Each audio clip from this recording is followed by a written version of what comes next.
What's up, everybody? Welcome to Down and Dirty with Devereaux. First of all, I want to thank everybody for watching and all the support I've gotten since I put out this project. I really appreciate all of that. So let's get right into it. Everybody wants to know about what overseas basketball is really like. So these first two episodes are going to be completely about overseas basketball.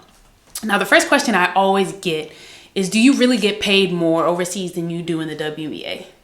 The answer to that question is yes. Yes, we get paid more. Now, I know that the general notion is that people are going to Spain and Italy and Australia and just getting to travel and basically vacation while they play basketball. That's not the case. A lot of players are going to Russia and Poland and Bulgaria, and those are not vacation spots. So yes, we're going because we're getting paid a significant amount of money.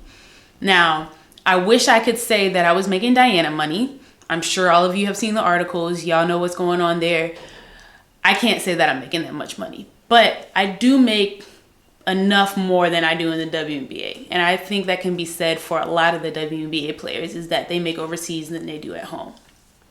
Now, with that said, there's a difference between overseas and at home.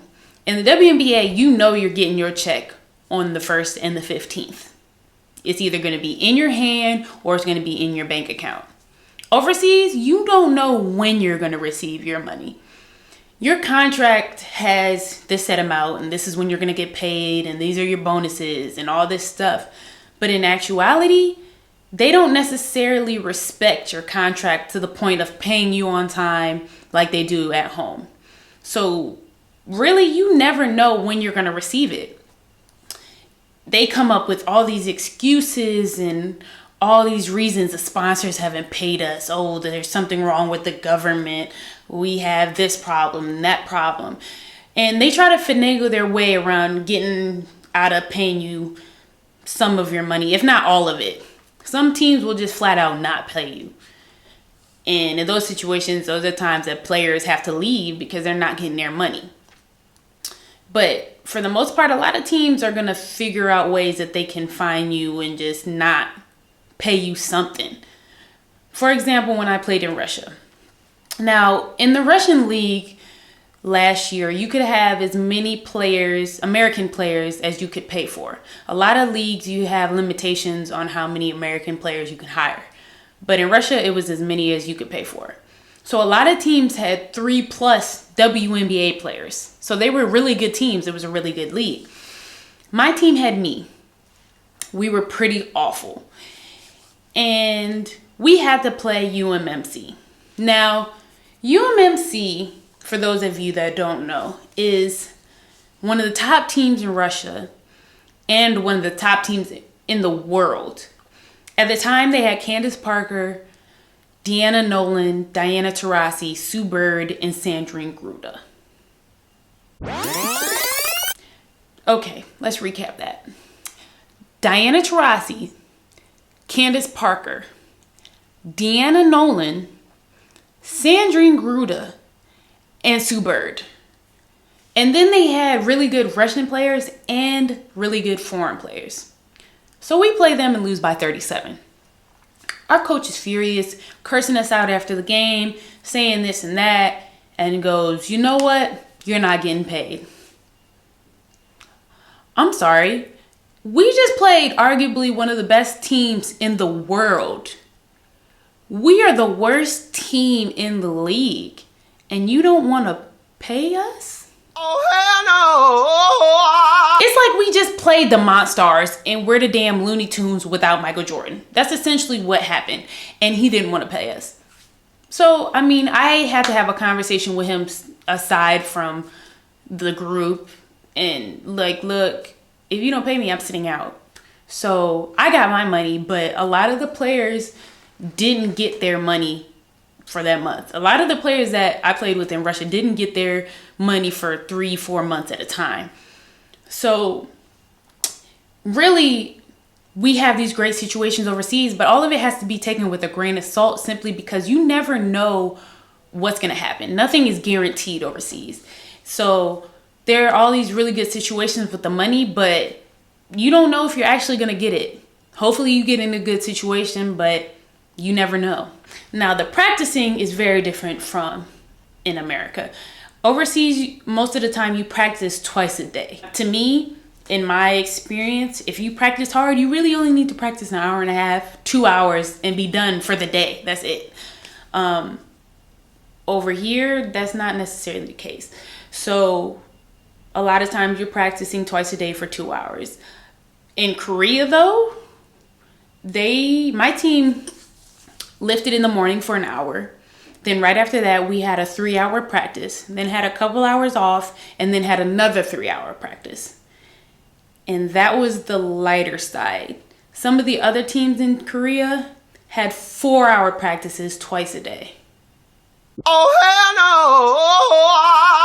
no! And a lot of these situations, especially for players like me, when you have to practice so long and treatment is not readily available like it is at home. And I'm a player, I need treatment just to maintain my body and be able to play. But in some of these countries, ice is even hard to get after the game. So treatment can be non-existent at times. For a player like me, that's hard because I'm injury prone. I've had quite a bit of injuries over the time of my career. And overseas, if you get injured, typically what's supposed to happen is that you settle with the team, they give you a certain amount of money, send you home, and they'll bring in somebody else. Because for an overseas team, you're of no use if you're injured. They don't want to just sit you on the side and pay you all this money and you're not playing. But there are the situations where there are teams that want to send you home and not pay you at all. For example, when I played in Italy, I got injured. Now, I've had a lot of injuries. I know when something's wrong with my body. I can usually tell off bat. So I started having this serious knee pain and I knew immediately something was wrong. Sat out of practice. Asked the team that I said I need to see the doctor. So this particular day I had a stomach ache. So the team brings the team doctor to the gym by the end of practice. So I meet with the doctor. He's checking my knee out, touching my scar. I'm telling him, where the pain is, what's going on, what happens when I cut, this is how it feels, all this stuff. And my coach tells him, you know what, her stomach was hurting today. So he keeps checking my knee out, not doing the normal stuff that you check to test the knee, but he's basically just touching it and pushing it. And then he goes, oh, here's what's wrong with you. The bad particles from your stomach ache travel down your leg and into your knee. And that's why your knee is hurting. So once your stomach stops hurting, your knee will stop hurting. Oh, hell no! I'm sorry, what? My knee hurts because I have a stomach ache? Are y'all serious? So this went on for a couple weeks. They wouldn't let me go to the doctor. They wouldn't let me get an x-ray or MRI. Kept making me play on it. And eventually Christmas break came around. I went home, got an MRI from a real doctor, and they told me I had torn my meniscus. And the team cuts me because they said that I was injured before I got to Italy. And I lied about it, even though I got a physical when I got there and passed. But I somehow got it past them that I was injured. And that's why they weren't going to pay me. Mind you, all of my stuff is still in Italy. So while we do get to enjoy the country if we're somewhere nice and do what we love, it's a lot of other stuff we got to deal with. So that wraps up the first episode of Down and Dirty. I hope you guys gained a little bit of insight into what truly goes on with us overseas. Next episode, I'll elaborate some more on the culture and what's it like playing in actual games overseas and more of the basketball culture. And I hope you guys enjoyed it. Hope to see you next time on Down and Dirty with Devereaux.